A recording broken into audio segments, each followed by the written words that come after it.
দেশে ৮% কমেছে হিন্দু জনসংখ্যা, বেড়েছে সংখ্যালঘু। নির্বাচনের মধ্যেই রিপোর্ট জানালো প্রধানমন্ত্রীর আর্থিক উপদেষ্টা পরিষদ।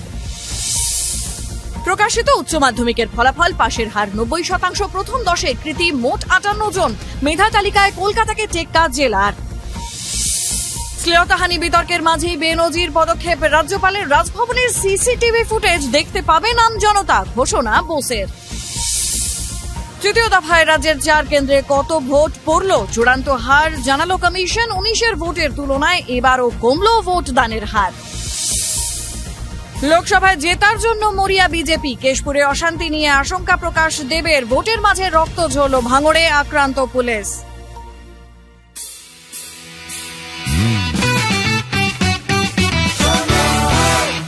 আপনি শুনছেন সংবাদ প্রতিদিন শোনো। নমস্কার, আসছি বিস্তারিত খবরে। দেশে হিন্দু জনতার সংখ্যা কমেছে ৮%, একই সঙ্গে বেড়েছে সংখ্যালঘু জনসংখ্যা। নির্বাচন চলাকালীন এই রিপোর্ট প্রকাশ করল প্রধানমন্ত্রীর আর্থিক উপদেষ্টা পরিষদ। ১৯৫০ থেকে ২০১৫ সাল পর্যন্ত দেশের জনসংখ্যার ভিত্তিতেই এই রিপোর্ট প্রকাশ করা হয়েছে। সেখানে দেখা যাচ্ছে ৬৫ বছরে দেশে হিন্দুদের সংখ্যা বেশ খানিকটা কমে গিয়েছে। ১৯৫০ সালে ভারতের নাগরিক ছিলেন ৮৪% হিন্দু, আর মুসলিম ছিলেন ৯.৮৪%। আর ২০১৫ সালের পরিসংখ্যানে দেখা যাচ্ছে ৭৮% হিন্দু বসবাস করছেন দেশে। মুসলমানদের সংখ্যা প্রায় ৪০% বেড়েছে। শিখ জনসংখ্যা বেড়েছে ৬.৫৮%। খ্রিস্টান জনসংখ্যায় ৫.৩৮% বৃদ্ধি হয়েছে দেখা যাচ্ছে। ভারতের সংখ্যালঘুরা সুরক্ষিত, এই পরিসংখ্যান তুলে ধরে এমনটাই দাবি করতে চাইছে বর্তমান সরকার। আর এদিকে রাজ্যে প্রকাশিত হল উচ্চ মাধ্যমিকের ফলাফল। বুধবার সাংবাদিক বৈঠক করে আনুষ্ঠানিকভাবে ফল ঘোষণা করলেন উচ্চ মাধ্যমিক শিক্ষা সংসদের সভাপতি চিরঞ্জীব ভট্টাচার্য। সার্বিকভাবে পাশের হার ৯০%, কলা বিভাগে পাশের হার ৮৮.২%। পাশের হারে প্রথম পূর্ব মেদিনীপুর, দ্বিতীয় দক্ষিণ ২৪ পরগনা, তৃতীয় পশ্চিম মেদিনীপুর, চতুর্থ কালিম্পং এবং পঞ্চম স্থানে রয়েছে কলকাতা। মেধা তালিকাতেও কলকাতাকে টেক্কা জেলার। এবারের প্রথম ১০-এ ১৫ জেলা থেকে রয়েছেন মোট ৫৮ জন।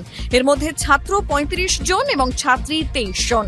প্রথম ১০-এ বাঁকুড়ার ৯ জন, হুগলির ১৩ জন, কলকাতার ৫ জন। মেধা তালিকায় প্রথম স্থানে আলিপুরদুয়ারের ম্যাক উইলিয়ামস স্কুলের অভিক দাস, প্রাপ্ত নম্বর ৪৯৬। দ্বিতীয় স্থানে নরেন্দ্রপুর রামকৃষ্ণ মিশনের সৌম্যদীপ সাহা এবং তৃতীয় স্থানে মালদহের অভিষেক গুপ্ত। চতুর্থ কোচবিহারের প্রতীচি রায় তালুকদার এবং চন্দননগরের স্নেহা ঘোষ। ৪৯৩ নম্বর পেয়ে মেয়েদের মধ্যে প্রথম হয়েছেন তারা। সংসদ জানিয়েছে উচ্চ মাধ্যমিক পরীক্ষার্থীদের মার্কশিট ও শংসাপত্র আগামী ১০ই মে শুক্রবার সংসদের ৫৫টি বিতরণ কেন্দ্র থেকে স্কুলগুলিতে দেওয়া হবে, যা যত দ্রুত সম্ভব পরীক্ষার্থীদের হাতে তুলে দিতে বলা হয়েছে স্কুলগুলিকে। অন্যদিকে এবারই প্রথম ফল প্রকাশ পরবর্তী রিভিউ ও স্ক্রুটিনির জন্য তৎকাল পরিষেবা চালু করছে উচ্চ মাধ্যমিক শিক্ষা সংসদ। ১০ই মে মার্কশিট ও শংসাপত্রের হার্ড কপি বিতরণের সঙ্গে সঙ্গেই চালু হয়ে যাবে তৎকাল পিপিআর পিপিএস এর জন্য আবেদন জমা নেওয়ার প্রক্রিয়া। চোখ রাখবো রাজ্যের অন্যান্য খবরে। শ্লীলতাহানির অভিযোগ নিয়ে টানাপোড়েনের মাঝেই এবার নজিরবিহীন পদক্ষেপ রাজভবনের। সচকে সামনে নামে এক উদ্যোগে সিসিটিভি ফুটেজ নিয়ে জনতার দরবারে হাজির রাজ্যপাল। তার ফলে রাজ্যের যে কেউ চাইলে রাজভবনের সিসিটিভি ফুটেজ দেখতে পারবেন। শুধুমাত্র মুখ্যমন্ত্রী মমতা বন্দ্যোপাধ্যায় এবং তার পুলিশ সিসিটিভি ফুটেজ দেখতে পারবেন না। বুধবার রাজভবনের অফিসিয়াল এক্স হ্যান্ডেলে এমনই বিবৃতি জারি করে ঘোষণা করেছেন রাজ্যপাল CV আনন্দ বোস। রাজভবনের তরফে দেওয়া ওই বিবৃতিতে ২টি ইমেল আইডি ও একটি ফোন নাম্বার দেওয়া হয়েছে।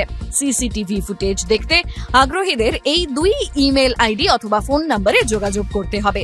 বৃহস্পতিবার বেলা ১১:৩০ নাগাদ প্রথম ১০০ জন আবেদনকারীকে সিসিটিভি ফুটেজ দেখানো হবে। এদিকে কলকাতা পুলিশের বিশেষ তদন্তকারী দল বা সেটের তরফে ইতিমধ্যেই রাজভবনের সিসিটিভি ফুটেজ চাওয়া হয়েছিল, যা আদৌ মেলেনি। এর মধ্যেই এহেন তাৎপর্যপূর্ণ পদক্ষেপ করল রাজভবন। প্রথম ও দ্বিতীয় দফার মতো রাজ্যে তৃতীয় দফাতেও নিম্নমুখী ভোটের হার। এই দফায় ৪ আসনে গড়ে ভোট পড়ল ৭৭.৫৩%, যা ২০১৯ সালের তুলনায় প্রায় ৪% কম। বুধবার তথ্য পরিসংখ্যান পেশ করে এমনটাই জানানো হলো রাজ্যের মুখ্য নির্বাচনী আধিকারিকের তরফে। বুধবার কমিশনের তরফে দেওয়া চূড়ান্ত তথ্য অনুযায়ী মালদহ উত্তরে ভোট পড়েছে ৭৬.০৩%, মালদহ দক্ষিণে ৭৬.৬৯%, জঙ্গিপুরে ৭৫.৭২% এবং মুর্শিদাবাদে ভোট পড়েছে ৮১.৫২%। যদিও মুর্শিদাবাদে ভোটের হার এখনো চূড়ান্ত নয়। এবারে বাংলায় ভোট অনেকটাই সুষ্ঠু ও হিংসামুক্ত। তা সত্ত্বেও ভোটের হার কমলো কেন? অঙ্ক কষছে রাজনৈতিক দলগুলি। বুধবার ফের কেশপুর নিয়ে উদ্বেগ প্রকাশ দেবের। বিজেপির নেতাকর্মীকে খুন করে তৃণমূলের কাঁধে দোষ চাপানো হতে পারে বলে আশঙ্কা প্রকাশ করেছেন এই অভিনেতার রাজনীতিক। এবার সিউড়ির সভা থেকেও দেব ফের বললেন, কেশপুরের জয় নিশ্চিত করতে মরিয়া হয়ে উঠেছে বিজেপি।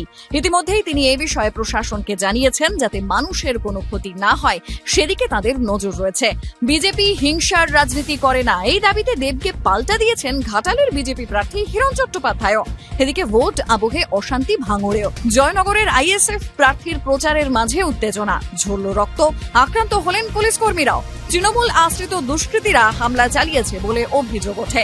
ঘটনাকে কেন্দ্র করে এলাকায় তুমুল উত্তেজনা, মোতায়েন করা হয়েছে বিশাল পুলিশ বাহিনী। শুনতে থাকুন সংবাদ প্রতিদিন শোনো।